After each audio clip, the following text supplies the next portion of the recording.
नमस्कार दोस्तों, मैं आचार्य सांत्वना वेद एस्ट्रोलॉजी सॉल्यूशन में आप लोगों का स्वागत करती हूँ। आज मैं अपने कान्हा की बात करूंगी। आज इस वीडियो में उनके जन्मदिन की बात करूंगी। और ये जो हर साल का कंफ्यूजन है कि कब मनाना है जन्माष्टमी, 6 तारीख या 7 तारीख को, तो आज मैं आपको बताऊंगी कि इस बार आप जन्माष्टमी जो है 6 तारीख को ही मनाइए।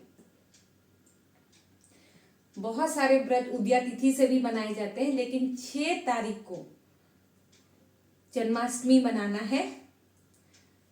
कब स्टार्ट होगा, कैसे स्टार्ट होगा, वो अभी हम लोग चर्चा करेंगे।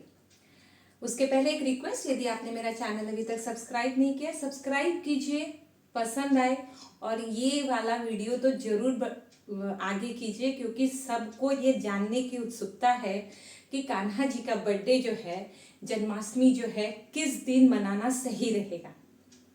चलिए शुरू करते हैं।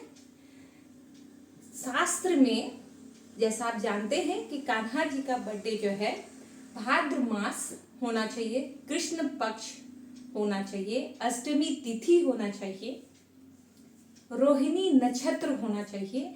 और बोलते हैं कि कान्हा जी का जब जन्म हुआ था तो वृषभ लगन था। ऐसा उत्तम संयोग 6 सितंबर को बन रहा है। 6 सितंबर को सब जान रहे हैं कि भाद्र मास के कृष्ण पक्ष चल रहा है। अष्टमी तिथि जो है वो 3:38, सप्तमी तिथि खत्म हो जाएगी और 3:38 6 तारीख को अष्टमी तिथि भी शुरू हो जाएगी। रोहिणी नक्षत्र जो है वो 9:21 से 6 तारीख को ही शुरू हो जाएगा। और जब रात को जब इनका जन्माष्टमी कृष्णाष्टमी मनाया जाएगा तो उस वक्त चंद्रमा जो है वो वृषभ लगन में ही होगा। इतना सुंदर संयोग 6 सितंबर को बन रहा है, इसीलिए 6 सितंबर को ही जन्माष्टमी व्रत का मनाया जाएगा और उनकी पूजा और आराधना होगी। इस वीडियो में मैं ये भी बात करूंगी कि जब आप व्रत करते हैं, पूजा करते हैं, तो किन किन बातों का ध्यान रखना है। और राशि अनुसार यदि आप कान्हा जी को भोग लगाए, देखिए नॉर्मली सबको पता है, जब बचपन से हम देखते आ रहे हैं कि जब कान्हा जी को भोग लगाया जाता है तो माखन मिश्री का भोग लगता है ना। वो धनिया को जो है उसको ग्राइंड करके भी भोग लगाया जाता है। बहुत चीज भोग लगाते हैं। 5 फल रखना चाहिए कम से कम उनके सामने, ठीक है। सुबह से लेके रात तक लोग फास्ट रखते हैं।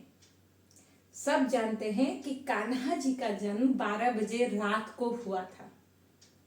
तब तक लोग उनके जन्म का इंतजार करते हैं। हर साल ये महा उत्सव ही कहेंगे, मनाया जाता है हमारे हिंदुस्तान में।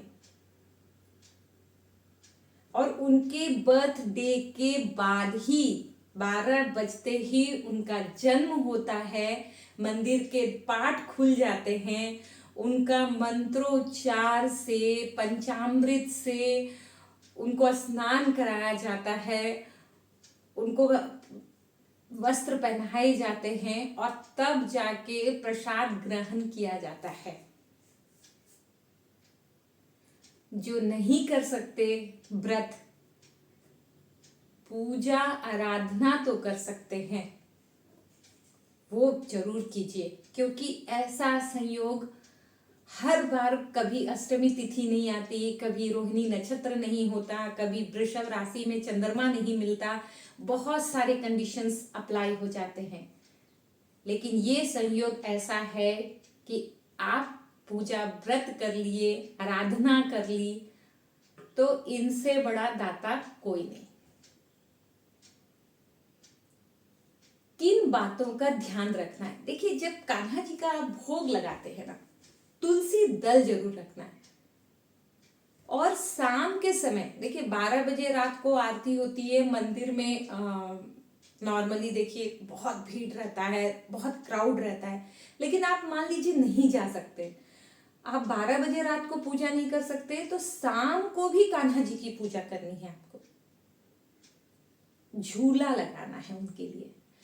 कौन कौन से चीज उनके पास रखने से, एक होता है ना कि जब किसी का बर्थडे रहता है तो हम उनको स्पेशल फील कराते हैं, आराधना, पूजा, मंत्रोच्चार, ये सब तो है ही स्पेशल फीलिंग का, लेकिन कान्हा जी को झूला पे लड्डू गोपाल को रखने की विधि है, प्रथा है, आप जो बोल लो।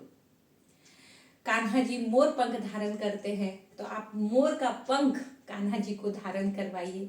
बांसुरी रखते हैं, देखिए यहाँ बांसुरी भी है, आप बांसुरी रखिए उनके सामने। गाय माँ का देखिए कितना सुंदर, क्योंकि उनको बहुत लगाव था। जब आपको किसी चीज से लगाव रहता है और स्पेशल डे में अगर वो चीज आपको दिया जाता है या रखा जाता है या लाया जाता है तो अच्छा लगता है। आप ये रख सकते हैं। लड्डू गोपाल को तैयार करके आपको झूला जरूर झुलाना चाहिए, क्योंकि उनका बर्थ हुआ है उस वक्त। वस्त्र देखिए राशि अनुसार मैं बात करूंगी, लेकिन राशि अनुसार पॉसिबल नहीं है, तो आप पीले रंग का वस्त्र कान्हा जी धारण करें, आप लड्डू गोपाल के लिए लाइए, बहुत अच्छा। तो हमने चर्चा की कि जब आप शाम को पूजा करते हैं या रात को पूजा करते हैं तो क्या क्या चीज आप उनके पूजा में रख सकते हैं, सजाने के लिए, उनको समर्पित करने के लिए।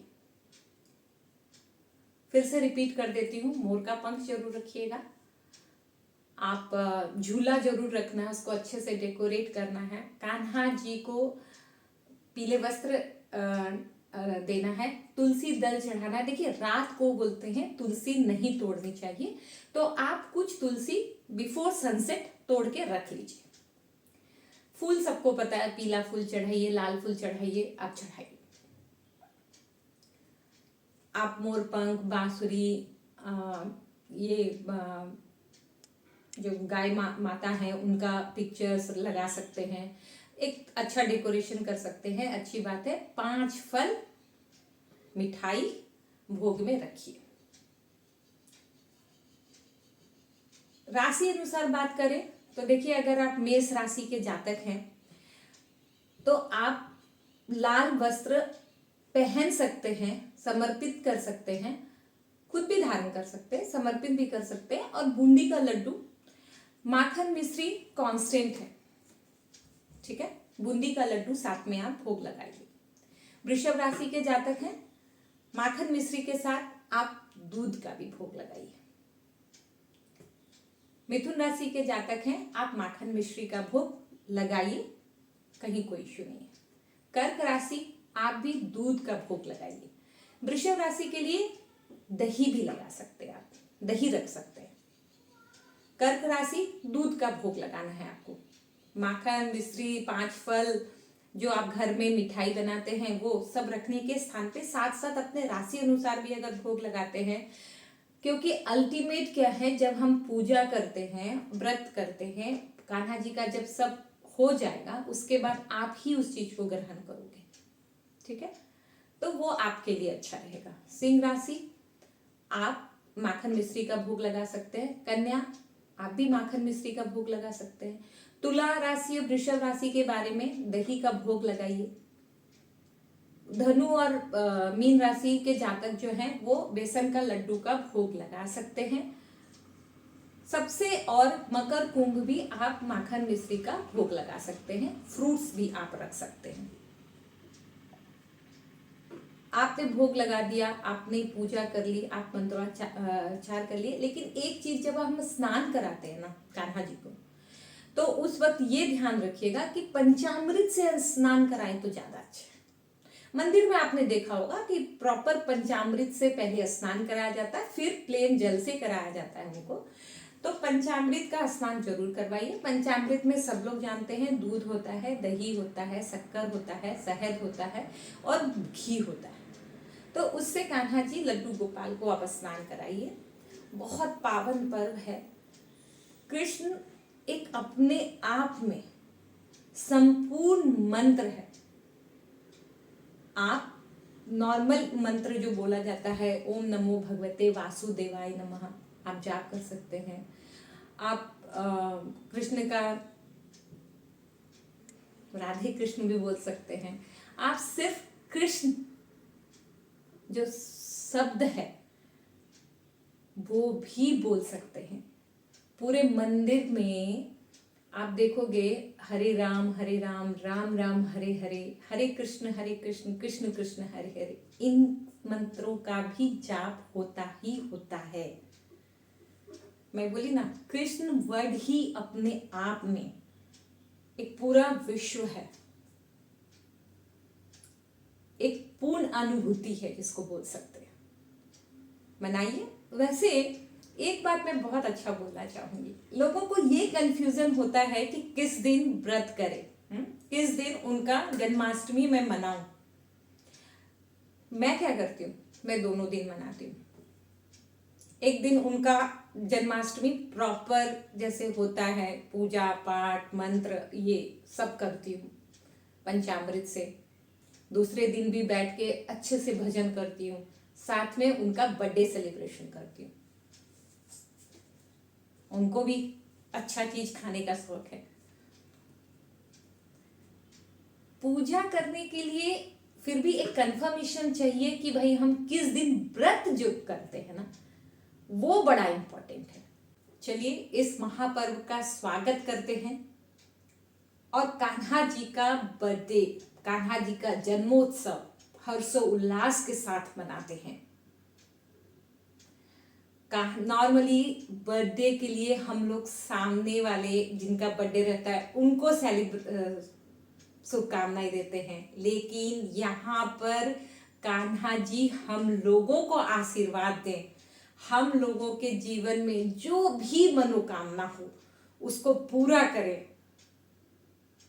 कहते हैं जब शुभ मुहूर्त में अगर आपने अच्छे से पूजा कर लिया, आपके जो मनोकामना है वो कान्हा जी हर हाल में पूरा करते हैं।